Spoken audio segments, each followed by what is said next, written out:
This week, we ask the question, what is moral courage?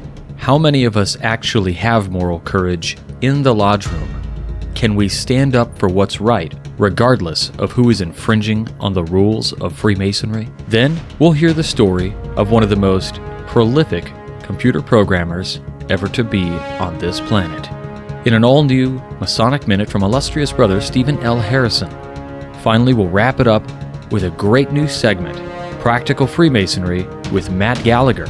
In this episode, he'll take us through the wages of a Master Mason in a practical sense. All this and more. Stay tuned. Welcome back to Whence Came You, a Masonic podcast featuring research papers and discussions related to Freemasonry. Here's your host, Brother Robert Johnson.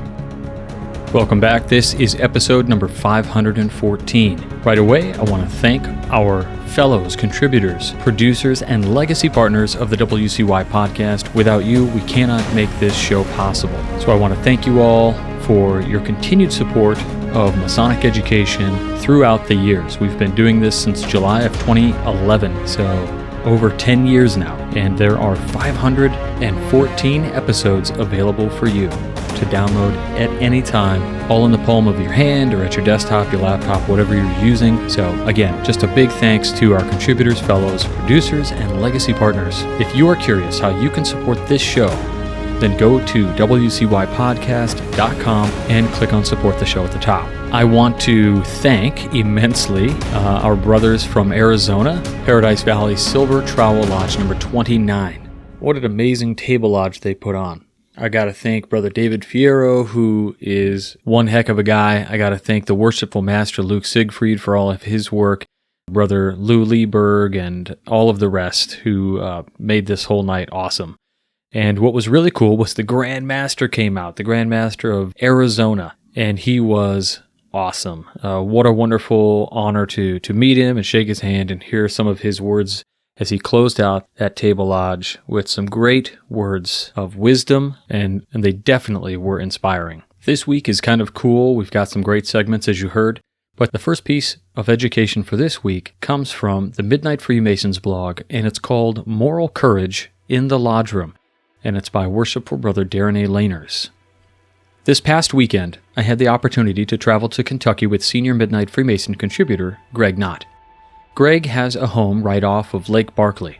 Saturday, while trying to decide what to do, I asked Greg if he had ever been to the Patton Museum of Armor at Fort Knox. Greg had not, and after deciding that it wasn't too far away, we took off for that destination. The Patton Museum has been rebranded as the Patton Museum of Leadership. Upon entering the museum, the visitor sees several screens projecting qualities of leadership. It should come as no surprise that character was one of the very first screens.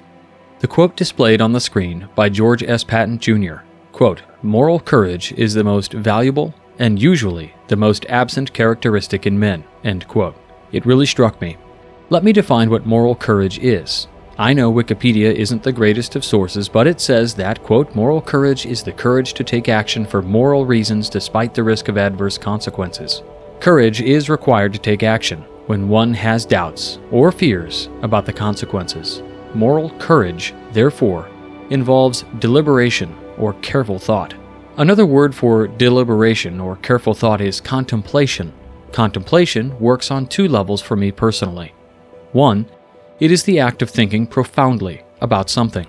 Two, it is the act of having an inner vision into oneself that transcends the intellect, entering a state of mystical awareness of God's being, however you define God, through various practices like prayer or meditation. I'm sure I've oversimplified the definition, but as I said, this is my definition of my personal contemplative practices. This being said, the majority of our society and fraternity seems to be lacking both moral courage and the ability to contemplate on both levels. I am the first to admit that I am among those lacking moral courage. Let me explain. I have, for far too long, seen the polarizing influence of the profane world invade the sacred space that I call my Masonic Lodge. I have endured my brethren talking about things that we know to cause disharmony in a lodge room, and sometimes during the meeting itself. My personal failing is that I have lacked the moral courage to say anything. I have used the personal mantra of the duties of a senior warden as an excuse for my personal cowardice. Harmony being the strength and support of all institutions, especially ours. I say nothing because I don't want to cause issues with my brethren. I realized, in reading the quote from Patton this weekend, that I am wrong. But what about the idea of whispering wise counsel? Wise counsel works when it's another brother. Wise counsel doesn't work when it's a majority of your lodge members. What needs to be said is that, to paraphrase the song lyrics by Twisted Sister, I'm not gonna take it anymore. What I need to communicate is that the lodge is where we do contemplative work, as defined by both of the above, and that should be our business. If we can't leave the outside world behind when we enter the building, then why are we here? Are we really becoming better men by regurgitating everything that we are hearing in the media or reading on social media to our brethren in a lodge building? The goal of our lodges should be to practice contemplation. Masonic education should have the goal of improving either our critical thinking skills, definition 1, or how we view our relationship with the divine, definition 2.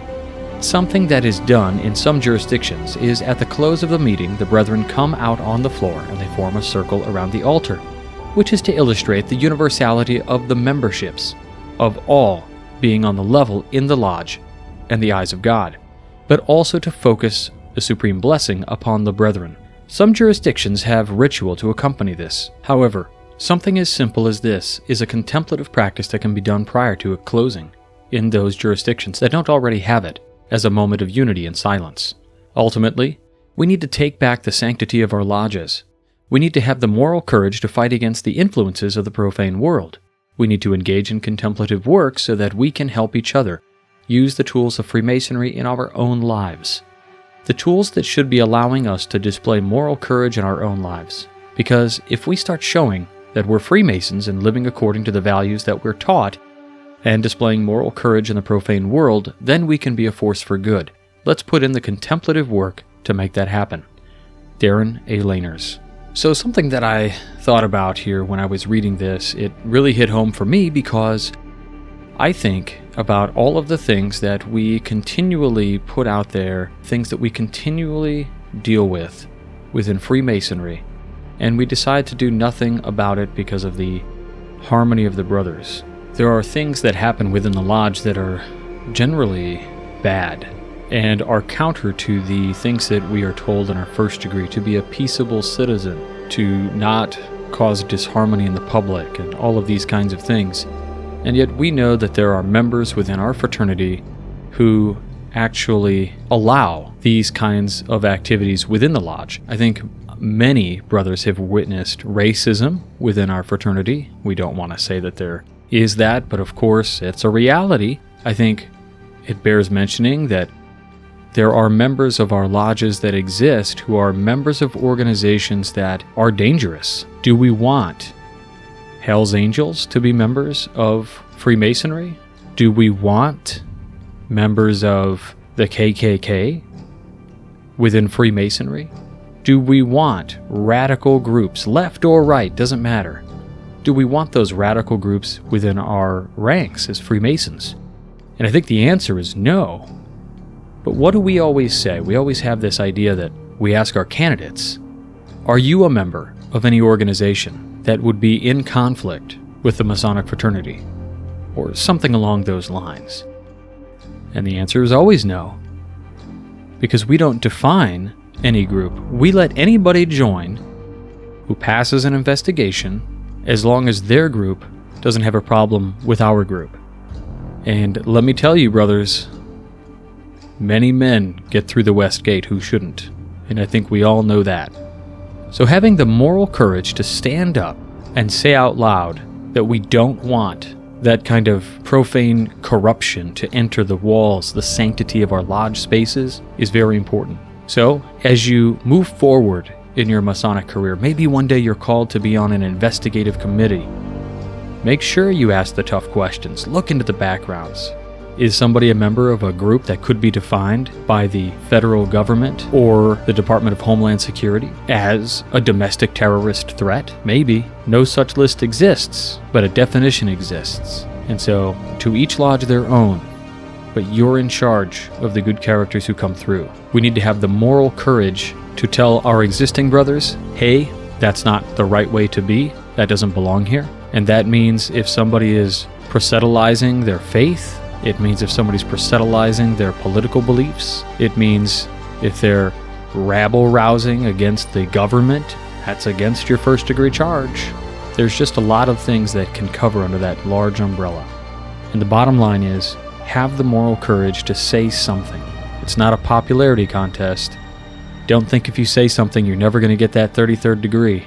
You're never going to get that past master apron. You're never going to get those honors, Mason of the Year, because you said something that made somebody upset. You called out an injustice. You called out unmasonic behavior. My question for all of our Craftsman Plus out there is, tell me something that happened in your lodge that you regret not speaking up about.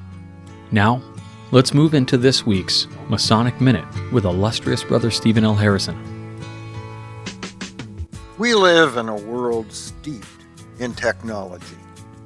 We run around with our smartphones fused to our hands, avoiding human interaction in favor of texts, tweets, and Instagram posts that shout to the entire world, "It's all about me." We grab our entertainment from streaming apps like Netflix, Hulu, Peacock, and others that weren't around a decade ago. We order Alexa to turn on and off our lights, and we drive cars that brake, steer, and parallel park for us. Most of us, though, don't know much about the wizards standing behind the curtain who make this magic work. You may, for example, have never heard of Tim Berners-Lee, but you use his invention every day. We call it the World Wide Web. I could list others whose names are even more obscure to the general population. But some of these so-called nerds break through and become household names. Bill Gates and Steve Jobs are known around the world. In that group, there is at least one other name you will know.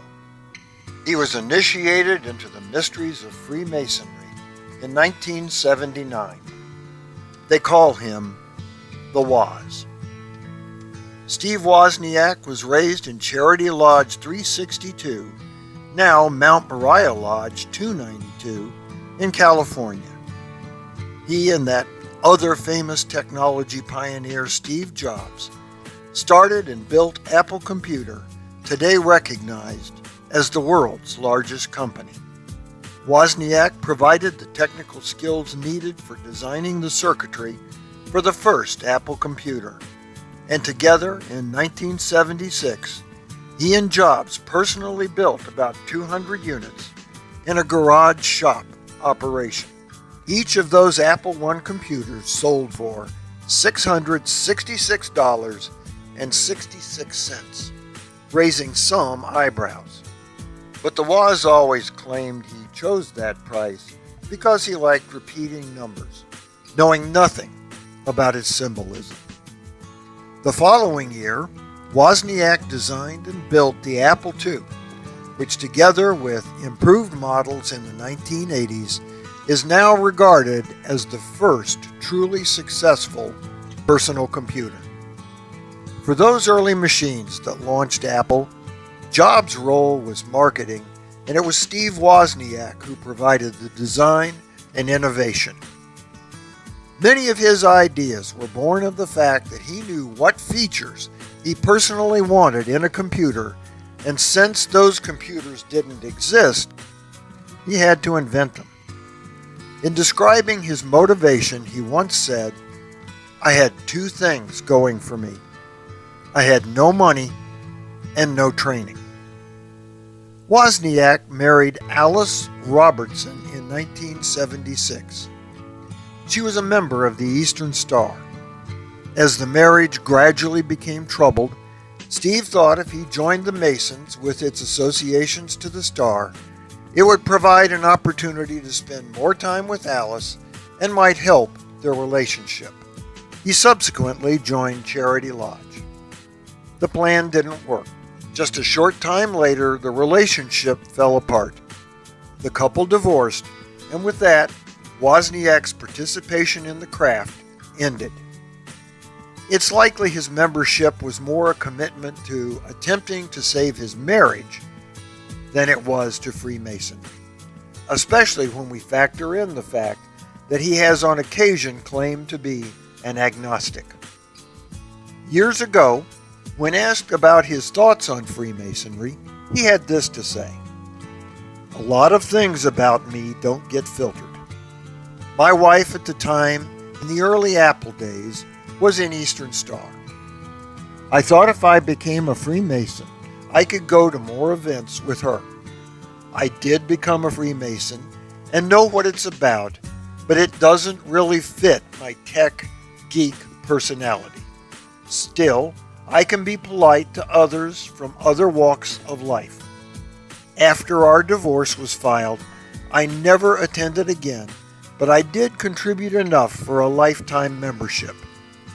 There is nothing wrong with the Freemasons." In his personal life, Wozniak supports a multitude of charities, many tech-related and aimed at youth development, including the Tech Museum, the Children's Discovery Museum of San Jose, and his local school's technology program. He opened his own home to help start the Dream Camp Foundation for Underprivileged Youth, now better known as Camp Woz. He is known as a generous donor who gives with no strings attached. He also, unlike Steve Jobs, remembered early Apple employees who did not stay with the company and lost out on millions of dollars. To that group in 1980, he personally donated $10 million of his own Apple stock. Later in life, Brother Wozniak went back to school and received a degree in electrical engineering from the University of California at Berkeley. By the time he enrolled, he was so famous he registered under an alias that reflected his well-known sense of humor. That alias is now the name that appears on his college degree, Rocky Raccoon Clark. So by his own words, he has no opposition to the craft. In spite of his lack of enthusiasm and uncertain belief in a deity, he does in fact remain a brother. We'll leave it at that, and without judgment ask, how many other members do you know who have long since become inactive or questioned their spirituality? Steve Wozniak has contributed greatly through his inventions and has used his resources to benefit those less privileged than himself. In this amazing world of technology we live in, it's safe to say we have all benefited in some small or even significant way from his pioneering work. And for those accomplishments, we are proud to call him brother. For the Whence Came You podcast, this is Steve Harrison with the Masonic Minute. All right, how about that? Some interesting information about the Woz, computer genius who joins Freemasonry in a last-ditch effort perhaps to save a marriage, and ultimately not somebody I would ever really say how great that guy is, for the fraternity or whatever, but it is interesting that somebody of his stature and IQ says that there is, quote-unquote, nothing wrong with Freemasonry. Our thanks goes out to illustrious Brother Harrison for putting this one together.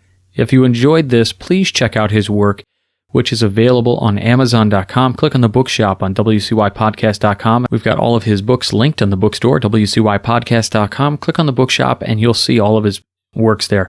He gets a book sale, you get a cool book, and by buying through the website, there's a little affiliate there for Amazon, so they send us a couple of pennies or whatever it is. It just helps us out. Next up is an interesting news segment that I'm going to be putting up over the next few weeks, and I hope you guys really enjoy it. Brother Matt Gallagher, who has some tremendous work putting together lodge newsletters, whether that's for individual lodges or even Grand Lodge level, he's got some great books, and One is about to be released, and I think he has something really excellent to offer all of us. His upcoming book, Practical Freemasonry, will be available soon, and we'll have links to all that just as soon as it is available. So again, over the next few weeks, we're going to be having Matt come on with some great segments from some of his insights and wisdom that he's published, and I hope you guys enjoy. Check this out. Vice, Virtue, and the Wages of a Master Mason. Originally published in the Practicing Freemason monthly newsletter, available through practicalfreemasonry.com, by me, Matt Gallagher. It is said that we become Master Masons so that we can receive Master's wages, but it is never explicitly expressed in any Blue Lodge degree just what those wages are. When an operative Mason starts out as an apprentice, he is paid only in sweat and work, in the shadow of a Master Stonemason, whom he can observe and from whom he can learn. His basic sustenance is provided for by the lodge. As he ascends to the rank of journeyman, he has the ability to move about the country, seeking operative stonemason lodges, with a charter to build. The lodge provides him with food, drink, and heat. In exchange, he does what he's told. Freemasonry reflects these concepts in our analogous degrees, but what of a Master Stonemason? An operative master gets a wage far greater than the gold and silver he has paid for his trade. He gets an opportunity to craft his masterwork. From Michelangelo's David to the great cathedrals of Europe, master craftsmen were uniquely able to realize their true self and express their high calling in their own designs they set upon their trestle boards. The opportunity to become that which your Creator designed you to be, to live as your authentic self, or as Paulo Coelho calls in his classic novel The Alchemist, to fulfill your personal legend, is the highest achievement a man can work for. We, as speculative Freemasons, receive these very same wages. As we become masters, we are given the opportunity to create. This is explicitly paid to us in the responsibilities we are presented in the lodge as master, officers, and men, using the resources of the lodge to perform works of charity or lasting improvements to the craft. But more so, we are given the opportunity to create our own masterwork in our day-to-day life by the proper use of our working tools. This high calling of life to realize our authentic self in true nature is expressed in most religions throughout the world through a narrative thread, all telling the same basic story. We were created as something divine and special, but through terrible happenstance we were deprived of this knowledge, and our road to reattain this knowledge of our true selves is beset by a malevolent force. This is the Garden of Eden. This is the Nirvana and Samsara. This is the hero's journey. It's in every major novel, film, and play. It's even in our own third-degree legend. As an example, in the Christian faiths, the devil tempts man away from God through the 7 deadly sins. These sins, sloth, lust, wrath, pride, greed, envy, and gluttony, are the chief vices that keep us in darkness. Why get into shape to feel good when you can eat a pizza and feel good right now? Why bust your ass to get a promotion? Doesn't it make you feel better to grumble about how your boss is too stupid to see how much potential you have? To combat this force and protect his people from temptation, Pope Gregory offered 7 cardinal virtues: diligence, chastity, patience, humility, charity, kindness, and temperance. 7 holy weapons any man could take into battle against his own demons. In our own Masonic narrative, we are given these same weapons to defeat our temptation to vice, so we may have the opportunity to travel, earn master's wages, and build our own masterwork, realization of our authentic self. The 24-inch gauge teaches us diligence, as we strive to achieve a balance in life that meets all of our responsibilities to our God, our country, our neighbors, and ourselves. The common gavel teaches us chastity, not in the direct sexual sense, though that certainly is a vice to some, but by charging us to control those vices and unnecessary desires that distract us from our true path. The plum teaches us patience, as we strive to do good in all of our actions, avoiding cheap revenges against our perceived foes. The level is humility, checking our pride, reminding us that no matter our titles, accolades, or achievements, we go to the same fate which awaits a poor blind beggar. Death comes for us all. The square teaches charity, not the charity of donations and food drives, but that brotherly charity that reminds us to think well of our fellow man and treat them fairly and respectfully in all our interactions and dealings. The trowel teaches us kindness, that only remedy to the petty egos and envies that causes contention between brothers and fellows. Finally, the compasses teach temperance, and keep away excess and raw passions by focusing us only on those things within our control, and to subdue those passions we have not yet tamed.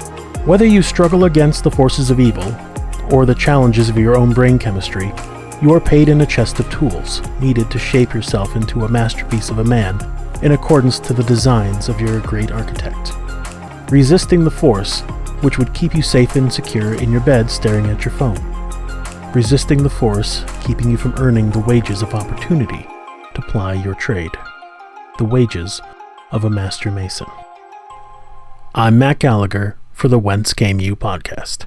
All right. How about that? Some great advice from Brother Matt Gallagher, who has, been in the trenches just as long as most of us out there, and he's got some great advice here in the way that he breaks down the lessons in Freemasonry. I highly recommend his lodge newsletters. I'll put a link back in the show notes so that you can check out what some of those look like and the website. And also, I'm sure just as soon as that book drops, we'll have links back to that also. Something I really enjoy with Matt's work is, of course, the idea of practical Freemasonry. A lot of people say, Freemasonry or practical Freemasonry. What is practical? And it doesn't so much mean the dumbing down of Freemasonry as many men think it means. There is certainly this kind of weird divide that says, the mystical, the practical, and I'm a mystical Mason. Well, that's kind of not the right attitude, right? Because here's why. The mystical is the same as the practical, as long as you understand that the practical is just taking the mystical and putting it in a language you can understand today, which is exactly what Matt is doing here, and he's doing a wonderful job. In this first installment, Matt talks about the wages of a Master Mason in a sense that brings us real clarity about what that could mean for all of us. Thinking about this for a Craftsman Plus, I would love to know what your most valuable wage of a Master Mason is. Don't say lapel pins. I'll find you. Anyway, our thanks goes out to Brother Matt Gallagher for his excellent work and taking the time to record these for us. And over the next few weeks, we're going to continue some of his awesome lessons in practical Freemasonry. That's it for this week. I want to thank you all for joining us. I want to thank our contributors, our fellows, our producers, and legacy partners for helping bring this show to all of you and allowing us all to grow together here in this program, the Whence Came You podcast. Available to everybody every single week, except 2 weeks a year. The last week of the year and the first week of the year, right? So 50 weeks a year. We've got 50 episodes every year for you to download, to learn. And how true is that? Well, we've been around for over 10 years and we have over 500 episodes. So we have stayed true to that model for over 10 years. Again, I want to thank you all for joining us, and we'll talk to you all next week. Until then, stay on the level. For Whence Came You, I'm Robert Johnson. Take care. You've been listening to Whence Came You, a Masonic podcast featuring research papers and discussions related to Freemasonry with your host, Brother Robert Johnson. Be sure to join us for our next edition.